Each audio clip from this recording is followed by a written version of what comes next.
नमस्कार, मी गौरी सूर्यवंशी. एस मराठीमध्ये आपलं स्वागत. वळूया आजच्या बातमीकडे. आज दिंडोरी तालुक्यातील वणी येथे सर्व समाज बांधवांकडून ऑपरेशन सिंदूर व शहीद जवानांना मानवंदना व भारतीय सैन्य दलाने केलेल्या कामगिरीचे कौतुक करण्यासाठी तिरंगा यात्रा आयोजित करण्यात आली. वणी येथे जगदंबा माता मंदिर येथून पांचाळ गल्ली, खाबिया चौक, संताजी चौक, संविधान चौक, मेन मार्केट वणी, पिंपळगाव रस्ता वणी, पोलीस स्टेशन समोरून वणी ग्रामपंचायत येथे यात्रेचा समारोप करण्यात आला. यावेळी पाकिस्तानचे जोरदार निषेध करण्यात आला. पाकिस्तान मुर्दाबादच्या घोषणा जोरदारपणे देण्यात आली. जे पाकिस्तानी घाणेरडे कृत्य केले त्याला आपल्या भारतीय जवानांनी जोरदार प्रत्युत्तर देऊन पाकिस्तानचे खोटारडेपणा जगासमोर आणले. अशा आपल्या भारतीय जवानांनी ऑपरेशन सिंदूर कारवाई करून जगासमोर भारत कोण आहे समोर गुडघे टेकणार नाही अशी संदेश दिलाय. म्हणून या भारतीय सैन्य दलाने केलेल्या कामगिरीचं कौतुक करण्यासाठी ही तिरंगा यात्रा आयोजित करण्यात आली.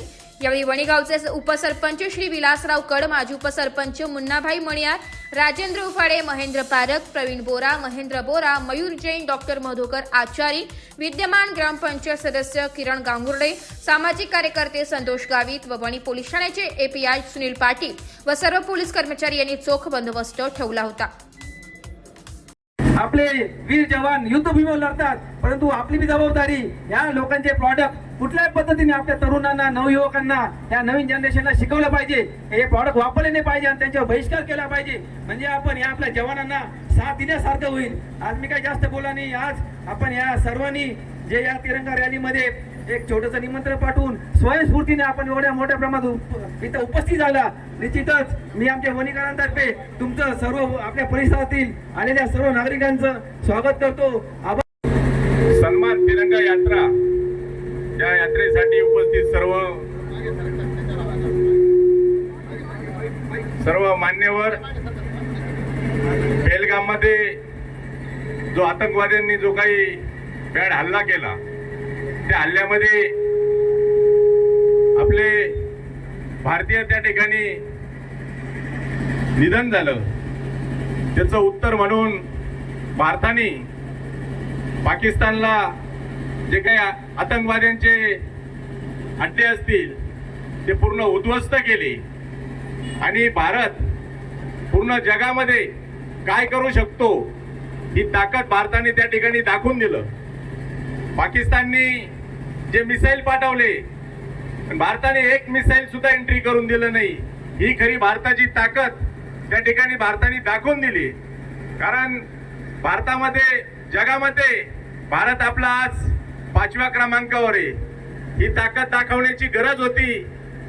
या ताकदीमुळं इतर देशांना सुद्धा लक्षात आलं का भारत काही हा छोटा देश, हलका देश नाही. या देशाशी खेळणं ही अवघड आहे. ही काळाची गरज होती. म्हणून भारताने त्या ठिकाणी पाकिस्तानला ते धडे दाखवले आणि पाकिस्ताननी 1-2-3 दिवसात त्या ठिकाणी गुडघे टेकवले आणि शरण आले. असं भारताचं कोणी आता नाव घेणार नाही. ज्या भ्याड हल्ल्यामध्ये जे काही आपले बांधव त्या ठिकाणी शहीद झाले त्यांना आपण आपल्या सर्वांच्या वतीने एक श्रद्धांजली अर्पण करू. आणि जे भारताचे जे आपले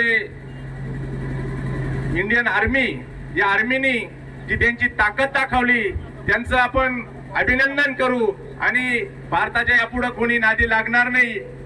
या पद्धतीने आपण सर्वांनी आज या ठिकाणी वणी सारख्या ठिकाणी तालुक्याच्या वतीने एक तिरंगा यात्रा संपन्न केली. धन्यवाद.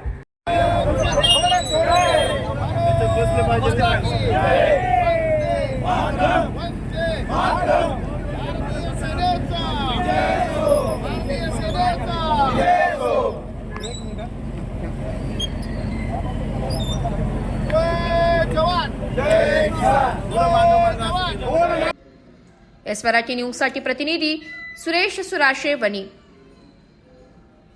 अशाच नवीन ताज्या घडामोडी जाणून घेण्यासाठी आमच्या एस मराठी न्यूज चॅनलला लाईक करा, शेअर करा, सबस्क्राईब करा आणि बेल आयकॉनला क्लिक करायला विसरू नका.